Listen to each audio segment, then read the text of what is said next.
আপনারা দেখেছেন আবেদ আলী নামে একজন ব্যক্তি যিনি বিশ্বের প্রশ্ন ফাঁস করেছেন এবং তার এই প্রশ্ন ফাঁস নিয়ে পুরো দেশ তোলপাড়। তিনি একজন ড্রাইভার, কিন্তু তার কোটি কোটি টাকা, বিশাল বড় বড় রাজমহল তার বাড়ি, তার ছেলে কোটি টাকার গাড়ি চালায়। পুরো অনলাইনে তোলপাড় চলছে এটা নিয়ে। আমি একটা বিষয় খুব লক্ষ্য করেছি আমাদের এই দেশে, যখন কেউ ধরা পড়ে যায়, ভাইরাল হয়ে যায়, তখন তাকে নিয়ে আইনের লোকরা দেশের টাকা সে কতটুকু মেরে খেয়েছে এটা তদন্ত করে। কিন্তু আমার মনে হয় এরকম আবেদনের দেশে একটা না, এরকম হাজার হাজার আবেদন লুকায় আছে যুবক ভাইরা, ঠিক কিনা বলেন? এবং সবচেয়ে বড় বিষয় হচ্ছে ইনি যে বিশ্বের প্রশ্ন ফাঁস করেছেন, ওনার সবচেয়ে বড় অন্যায় হচ্ছে উনি মানুষের হক নষ্ট করেছেন। মাথায় একটু ভালো করে ঢুকায় নেন যে মেধাবী ছাত্রগুলো সারাটা বছর পড়েছে বিশেষ পরীক্ষা দেওয়ার জন্য, আর আরেকজন যে মাত্র 10 দিন পড়েছে এই প্রশ্নপত্র নিয়ে, দুইটা কি সমান হতে পারে যুবক ভাইরা? যেই ছেলে সারা জীবন পড়ে নাই, নষ্টামি করছে, ঘুরছে, আড্ডা দিয়েছে, সে প্রশ্নপত্র কিনলো, টাকা দিয়ে কিনে কোনো মতে পড়ে, একদিনে পড়ে, 2 দিনে পড়ে, 3 দিনে পড়ে, ব্যাস সে পরীক্ষায় পাশ করে ফেললো। কিন্তু যে মেধাবী যুবক সারাটা বছর কষ্ট করেছে, তার হকটা নষ্ট হয়ে গেল, ঠিক কিনা বলেন? নাম্বার 1, তিনি মানুষের হক নষ্ট করেছেন। উনি যদি মারাও যায় বা তাকে শাস্তি দেওয়া হয়, মানুষ যদি তাকে মাফ না করে, এটা বান্দার হক, হক করে ইবাদ, এই মেধাবী ছাত্রগুলো যদি ওনাকে ক্ষমা না করে, আল্লাহর কাছে ক্ষমা পাবে না যুবক ভাইরা, ঠিক কিনা বলেন? নাম্বার 1, তিনি মানুষের হক নষ্ট করেছেন। 2 নাম্বার, উনি মানুষের সঙ্গে প্রতারণা করেছেন, চিট করেছেন।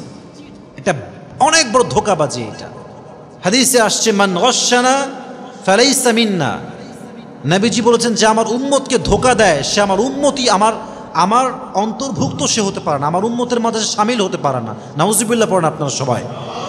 তবে আমার একটা বিষয় আমি জাস্ট ফিল করলাম, জাস্ট এটা আমি রিয়েলাইজ করলাম, এটা আমার অনুধাবনের কথা। সেটা হচ্ছেই, যেই মানুষটা বিসিএসের প্রশ্ন কিনে পরীক্ষায় পাশ করে সরকারের কোনো প্রতিষ্ঠানে, এটা পুলিশ হোক বা যে কোনো পজিশন হোক, পৌঁছে গিয়েছে, অনেক বড় একটা পদ সে পেয়ে গিয়েছে, যে মানুষটা তার জীবনে ক্যারিয়ার শুরু করেছে দুর্নীতি দিয়ে, টাকা দিয়ে প্রশ্ন কিনে, প্রশ্নপত্র কিনে পাশ করেছে, যোগ্যতা দিয়ে নয়, মেধা দিয়ে নয়, দুর্নীতির মাধ্যমে।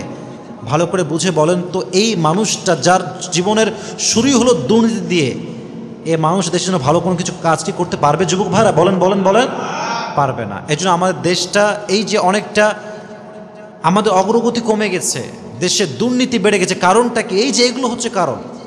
প্রশ্নপত্র ফাঁস হয়ে যায়, মানুষ টাকা দিয়ে চাকরি পেয়ে যায়, মেধার দাম নাই, যোগ্যতার দাম নাই। এগুলো করছে কারা? যারা বেঈমানি করছে টাকার জন্য যুবক ভাইরা, ঠিক কিনা বলেন? কোরআনে আল্লাহ তাআলা বলেছেন, ইয়া আইয়ুহান নাস কুলু মিম্মা ফিল আরদি হালালান তাইয়্যিবা ওয়া লা তাত্তাবিউ খুতুওয়াতিশ শায়াতিন।